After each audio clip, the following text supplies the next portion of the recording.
नाशिक महापालिकेत 5 कोटींचा इंधन घोटाळा, 3 वर्षात 5 वाहनांसाठी 5.25 कोटी रुपयांचा अजब खर्च।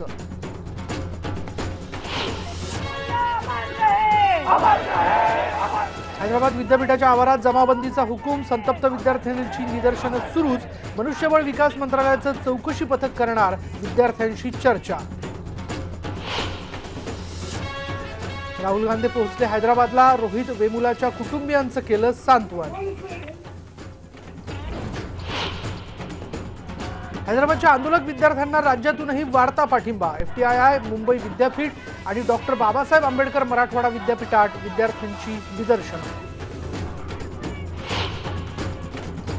दीपक केसरकरांविरोधात सावंतवाडीत काँग्रेसचं धरणं आंदोलन।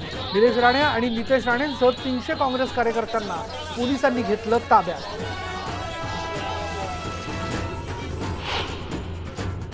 दुष्काळावरून सुप्रीम कोर्टाची राज्य आणि केंद्र सरकारला फटकार। दुष्काळग्रस्त भागातल्या लोकांना मोफत अन्नधान्य, मनरेगा अंतर्गत 150 दिवसांच्या रोजगाराची हमी देण्याचे निर्देश। मराठवाड्यात सिंचन प्रकल्प अनेक वर्षांपासून रखडले, कोट्यवधींचा चुराडा होऊनही शेतकऱ्यांच्या शिवारात पाणी नाहीच। IBN लोकमतचा स्पेशल रिपोर्ट। आणि ज्येष्ठ पत्रकार अरुण टिकेकर यांचं निधन, मुंबईतल्या राहत्या घरी घेतला अखेरचा श्वास। वैचारिक लिखाण करणारा अभ्यासू संपादक हरपला।